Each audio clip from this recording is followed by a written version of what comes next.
Hermanos de la Iglesia Bautista Esperanza, muy buenos días. Quiero darles la bienvenida a la reunión de esta mañana.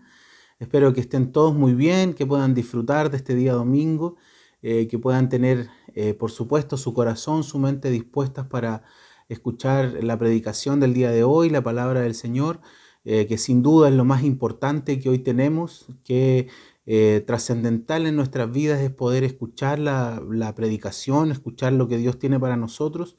Así es que, hermanos, les doy la bienvenida a esta reunión, como decía, y espero que estén todos muy bien. Quiero animarles, hermanos, a que estén atentos a cada una de las actividades que estamos teniendo a través de internet.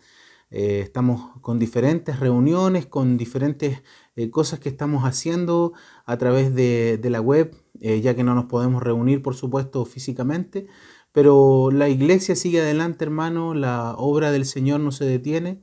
Así es que nosotros nos seguimos reuniendo como iglesia los días lunes, usted sabe, a través de el grupo de Facebook. Estamos reuniéndonos en una reunión de oración.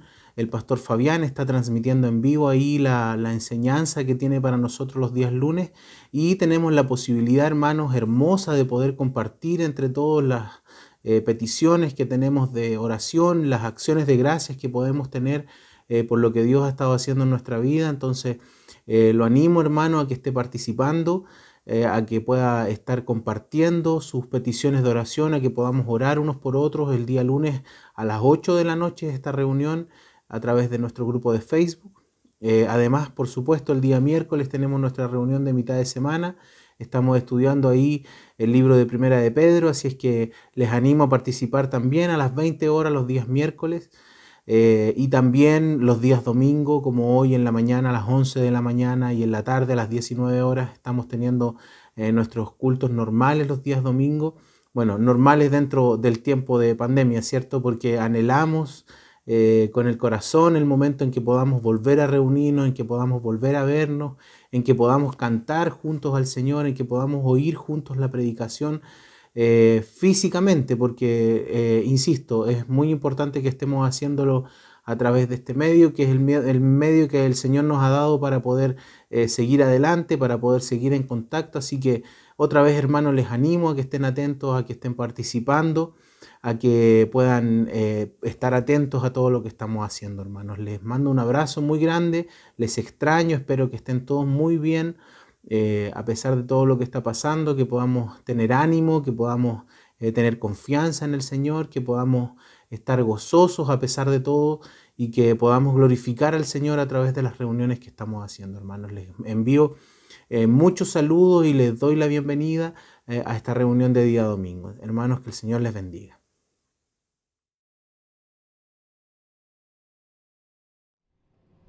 Buenos días, hermanos, Dios les bendiga. Para mí es una bendición estar una vez más compartiendo con ustedes la palabra del Señor en este servicio dominical hoy en la mañana.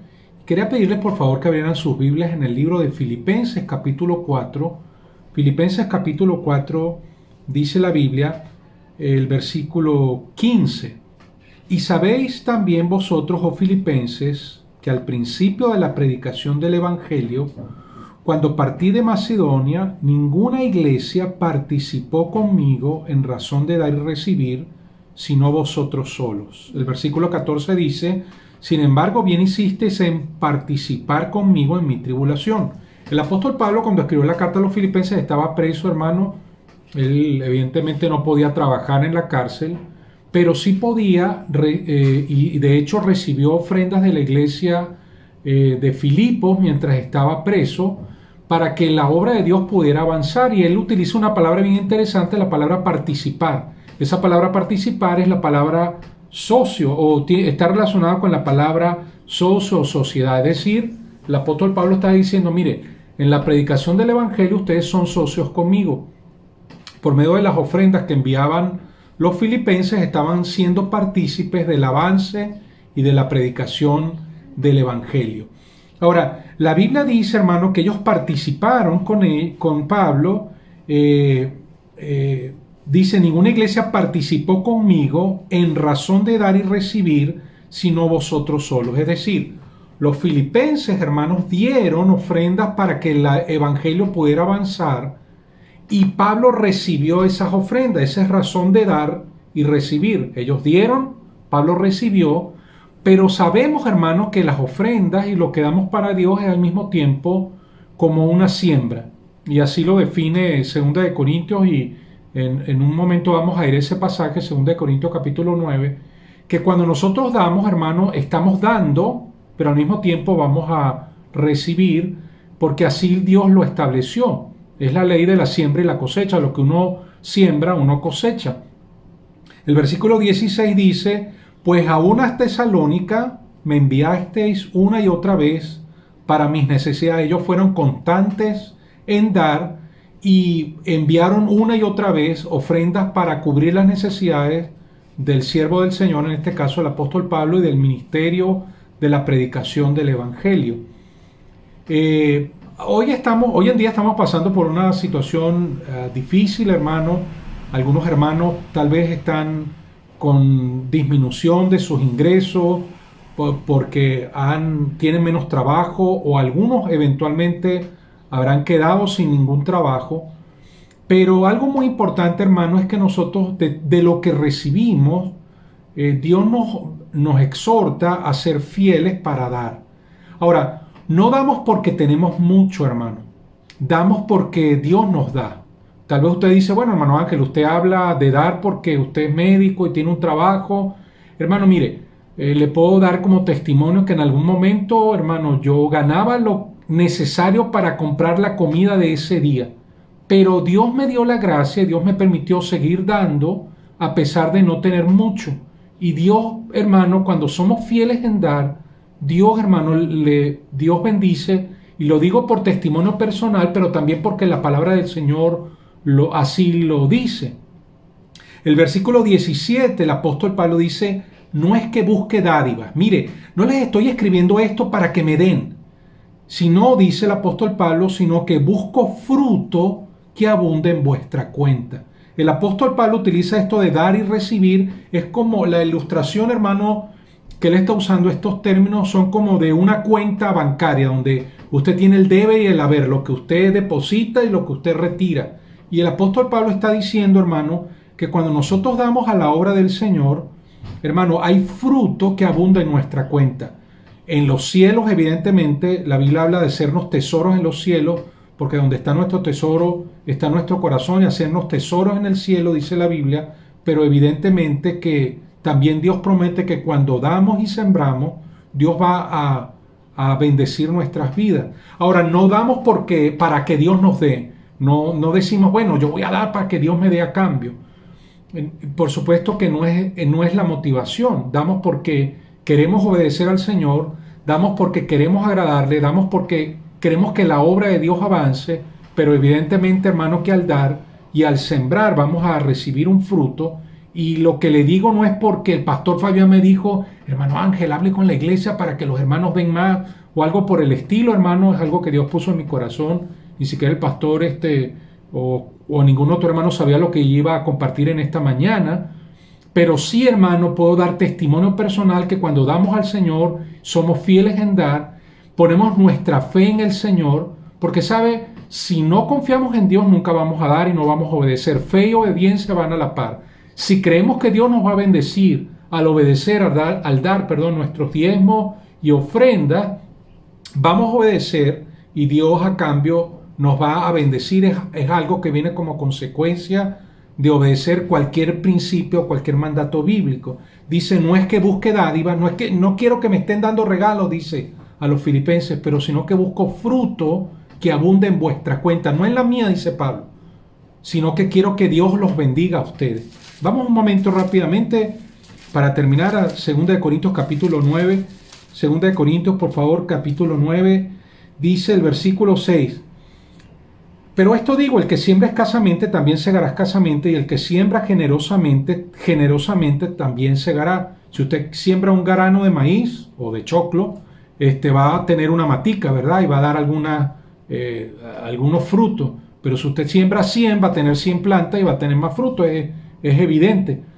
Cada uno, dice la Biblia, de como propuso en su corazón, no con tristeza, ni por necesidad, es decir, ni por presión externa, porque Dios ama al dador alegre. Dice, y poderoso es Dios para hacer que abunde en vosotros toda gracia, a fin de que, teniendo siempre en todas las cosas todo lo suficiente, abundéis para toda buena obra. Es decir, cuando damos, Dios se va a encargar de bendecirnos para que podamos tener más, para poder abundar más y para toda buena obra.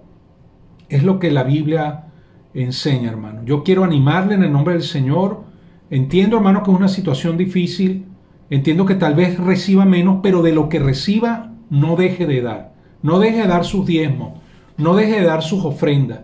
No dejemos de dar la ofrenda misionera, hermano. No solamente dar para nuestra iglesia, pero para que la obra del Evangelio pueda avanzar en los lugares donde están los misioneros a quienes apoyamos. Aquí en Chile, en España, en Marruecos, en Perú. La gente que estamos apoyando, que la obra de Dios pueda seguir avanzando en otros lugares, hermano,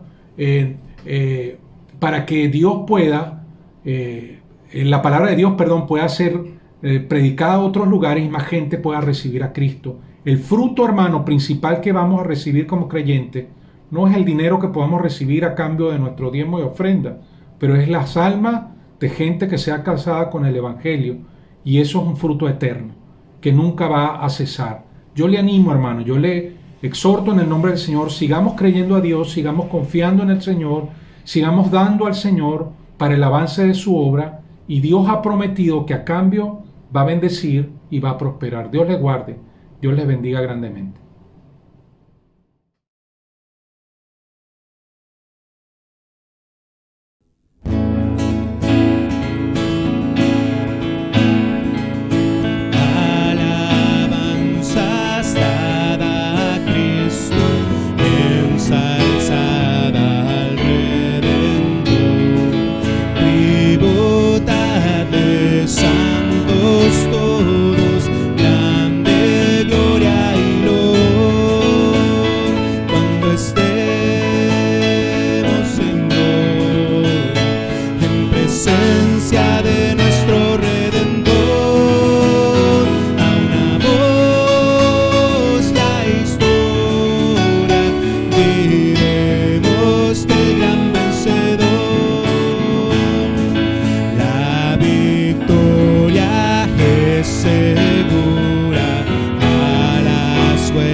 Soldados de la fe, dado es nuestro el triunfo, gloria a Cristo nuestro Rey, cuando estemos en gloria, en presencia de nuestro Redentor, a una voz la historia diremos del gran vencedor.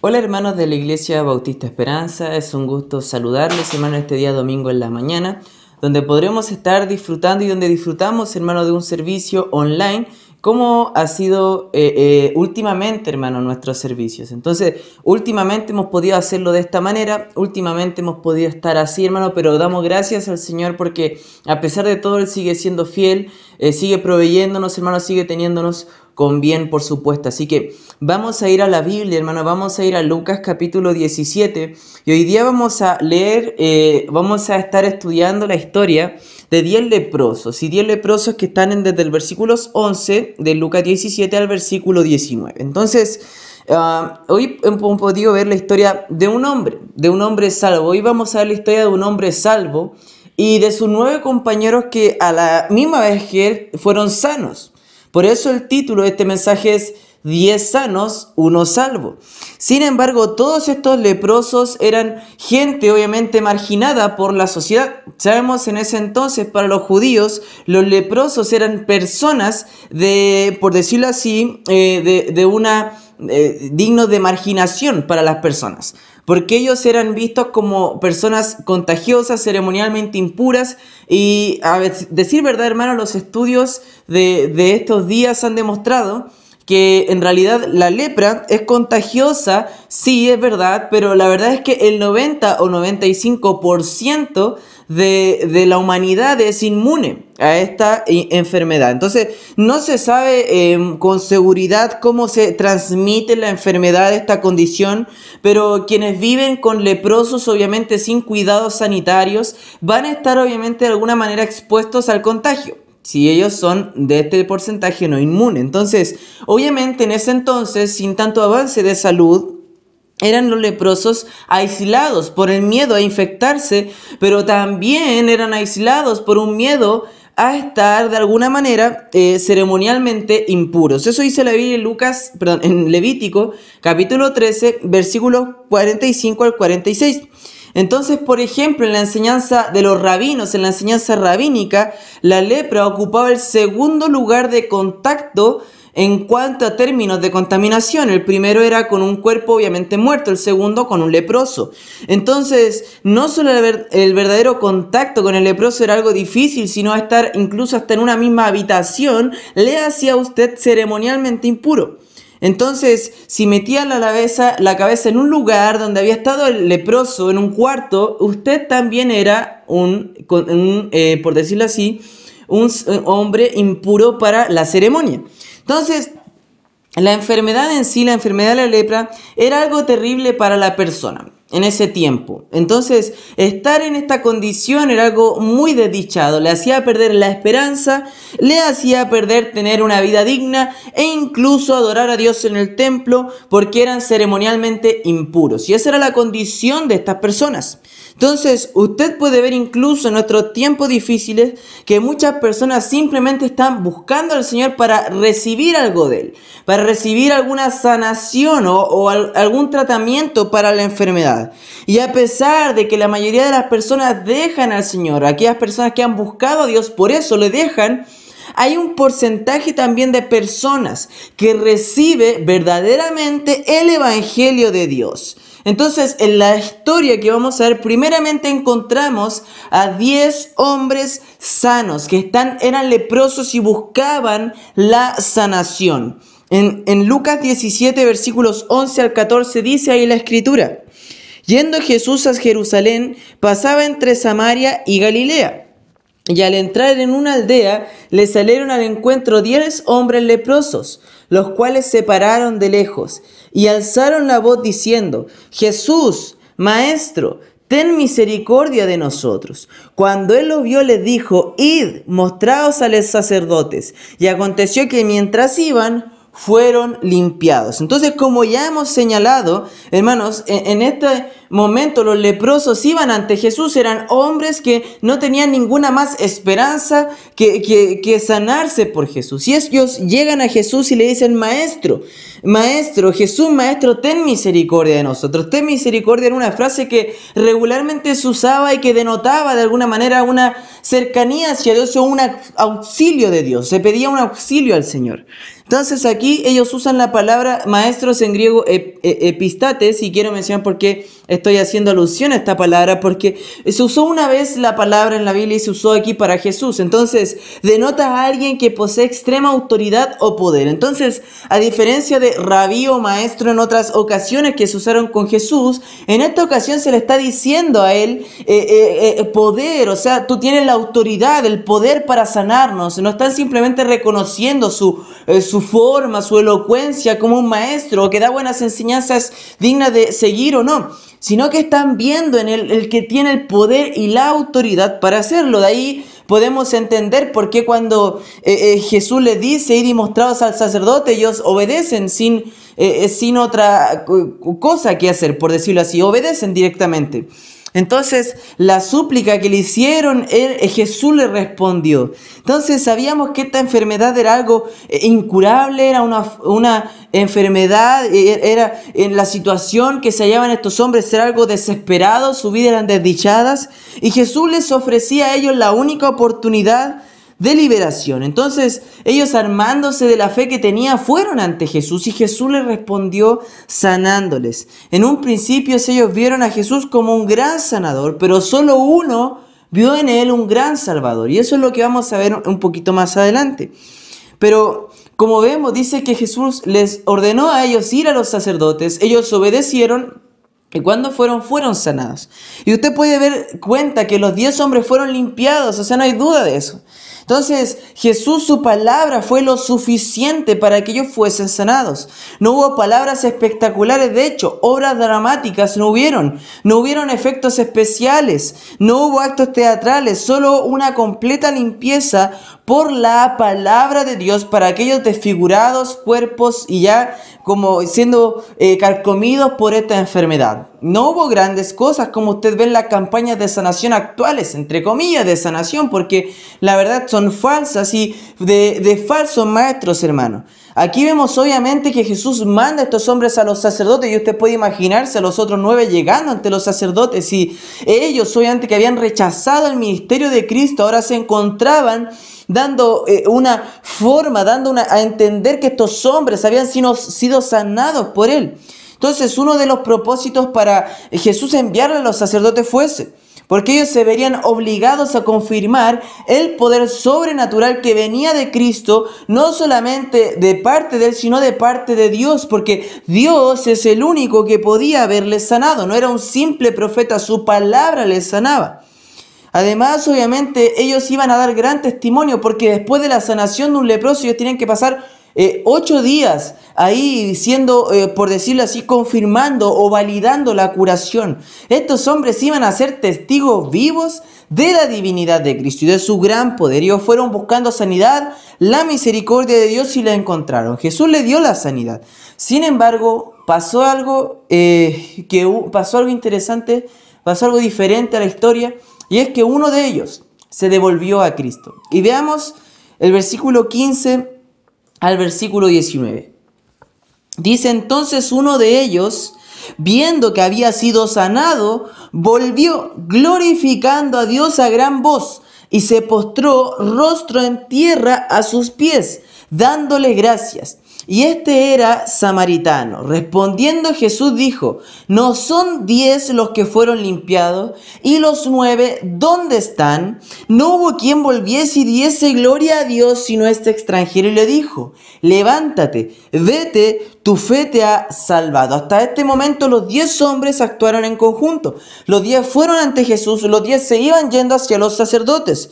Pero a pesar de que todos habían estado juntos suplicando al Señor que de alguna manera el Señor les salvase, que el Señor les perdonase, que el Señor de alguna manera les limpiase de esta enfermedad, en ese momento, por decirlo así, la uniformidad de todos se rompe.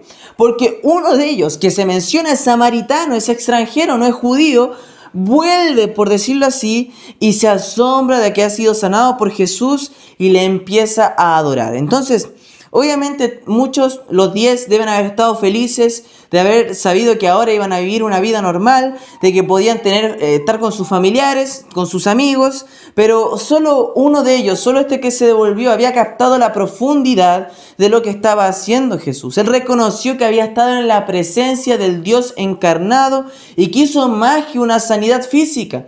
Él quiso una sanidad espiritual.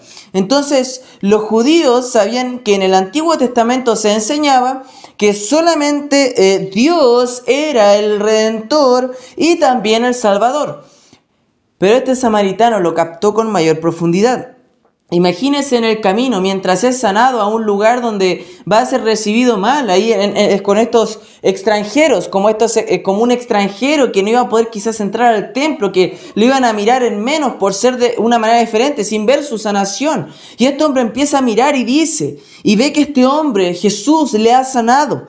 Entonces él entiende en ese momento, mientras va y ve sus heridas volverse, sus llagas curarse, la piel quizás rehacerse, donde la carne ya se había caído de su cuerpo, y él entiende que es Cristo, Dios el Mesías, fue quien le sanó en ese preciso momento. Entonces él se da cuenta que ir ante los sacerdotes al templo era simplemente un ritual, algo que iba a pasar, que él podía haber hecho incluso hasta después de ir donde Jesús, y era lo que en realidad la ley demandaba y él podía hacerlo, lo conocía. Recordemos, los samaritanos creían en los 5 primeros libros del Antiguo Testamento, que son Génesis, Éxodo, Levítico, Números y Deuteronomio. Y lo que les mencionaba del sacerdote está en Levítico, él lo sabía, lo entendía. Pero, ¿qué pasa? Los judíos, los compañeros que tenían, entendían mayormente, ellos creían en los profetas, en los reyes, en los libros históricos, lo que nosotros tenemos, los salmos. Y ellos podían entender a mayor profundidad cómo iba a ser el Mesías, cómo era el Mesías.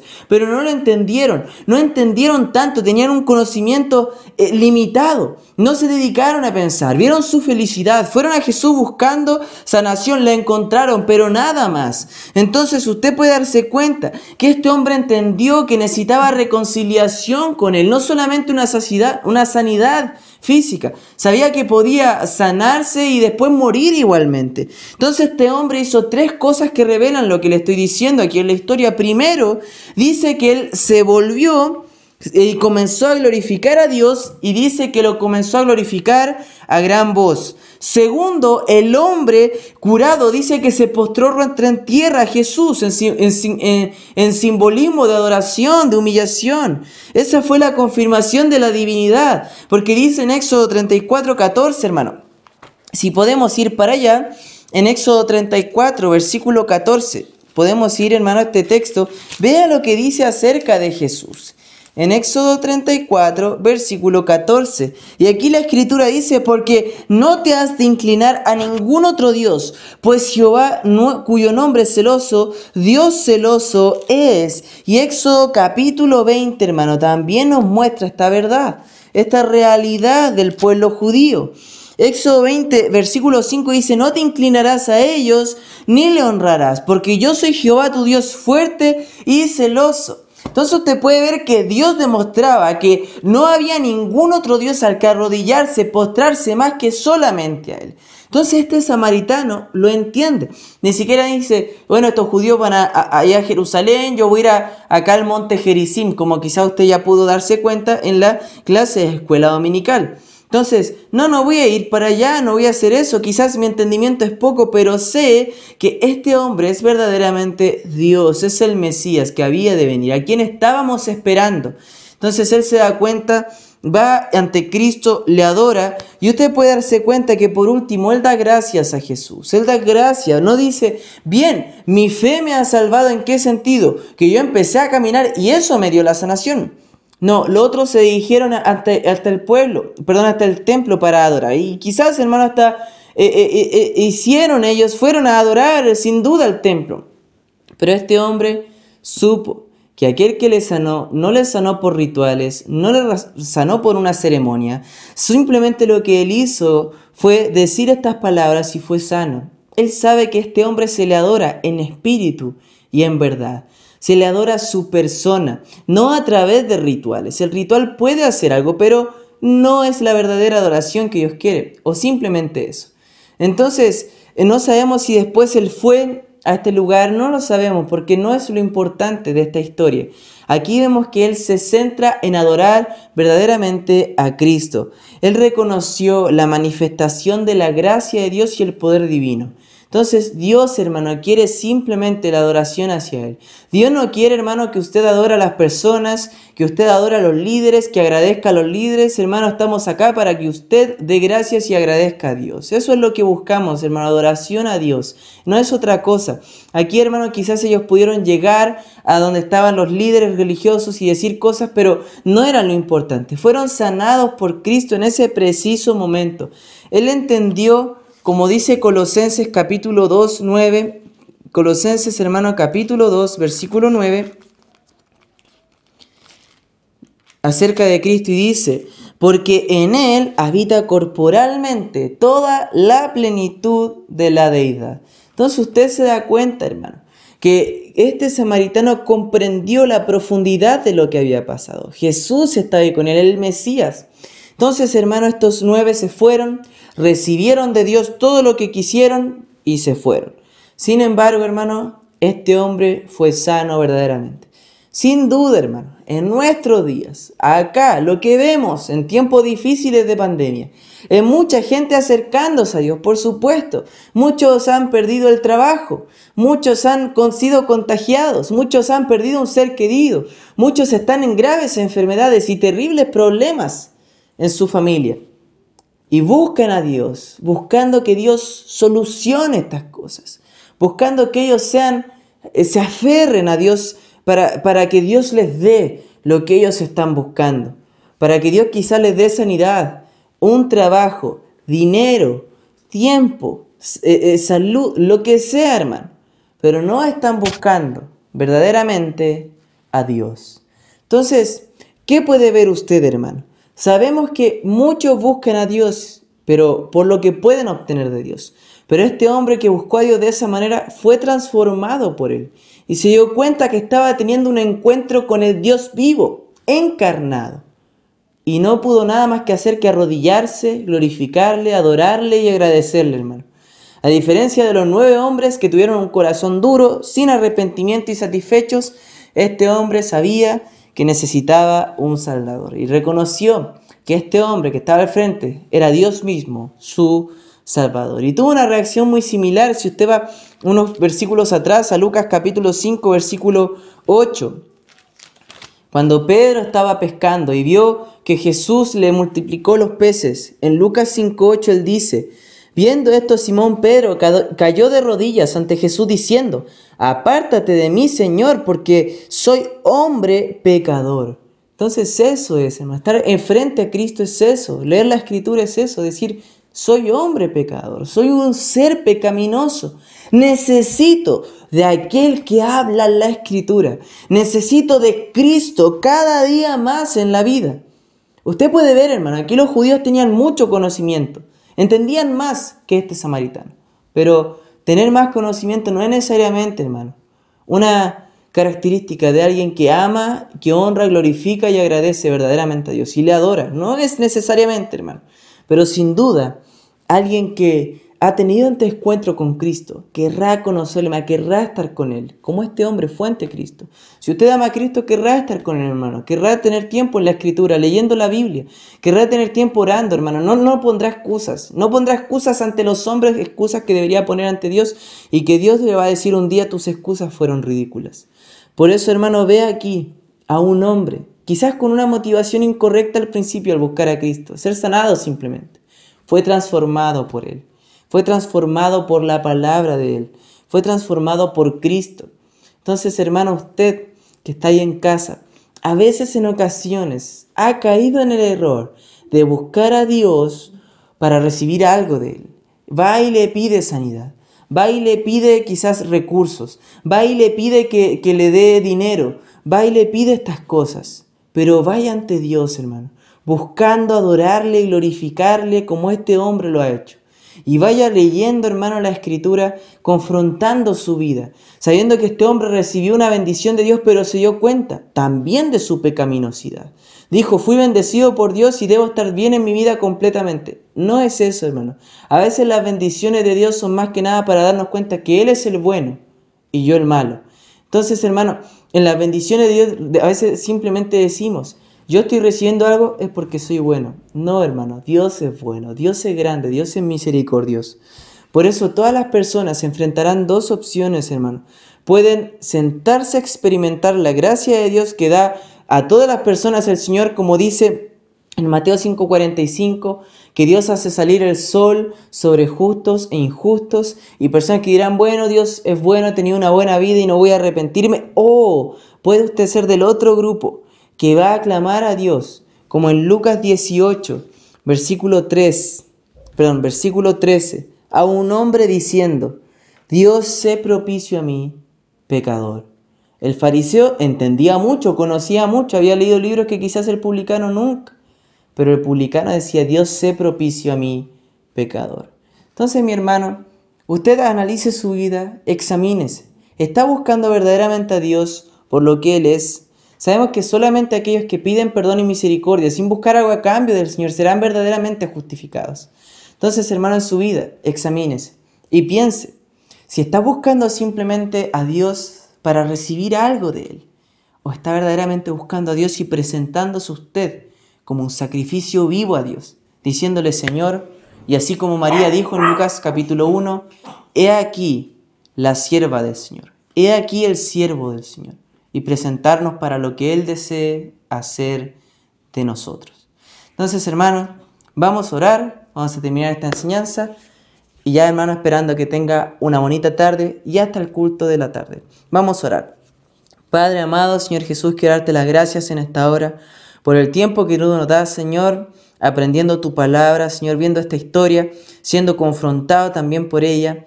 Quiero pedirte, Señor, que tú seas obrando en nuestros corazones como iglesia, en la vida de cada hermano, que sea fiel a ti, Señor, fiel en todo, fiel a congregarse, fiel al dar, Señor, fiel al evangelizar, Señor, fiel al discipular, mi Dios. Que te busquemos para que tú nos uses y tú cambies nuestra vida y las transformes, Señor. No buscarte, Señor, para recibir algo de ti. Sabemos que tú eres el dueño del oro, de la plata y todo, Señor. Pero tú nos has llamado a vivir una vida como Cristo, del cual se dice que no tenía ni dónde recostar su cabeza. Así que te pido, Señor, que nosotros podamos vivir una vida digna de ti, Señor. Una vida que sufra, Señor, por ti. Una vida digna de tu llamamiento, Señor. Te pedimos, Señor, para que tú hagas la obra en la iglesia y que te busquemos, Señor, para adorarte y glorificarte y ponernos listos al servicio tuyo, Señor, a lo que desees hacer con cada vida presente acá, Señor. Tú tuviste misericordia de los cristianos acá presentes al perdonarnos, Señor, al salvarnos. Y gracias te damos por eso, Señor.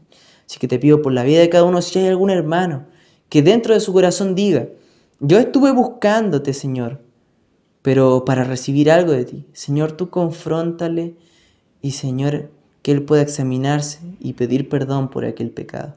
Así que gracias te damos, Señor, porque tú nos salvaste de aquella condenación eterna, de aquel infierno al que íbamos, Señor, sin ti, en un camino de pecado, y nos salvaste para vivir vidas santas y nos diste el enorme privilegio de ser testigos tuyos en este mundo. Así que gracias te doy, Señor, por eso, en tu santo nombre. Amén. Así que, hermano, no se olviden, en la tarde a las 7 nos estamos reuniendo para nuestra reunión vespertina en un estudio de Salmos, el Salmo capítulo 61. Así que tenga una buena tarde, hermano, que Dios le bendiga.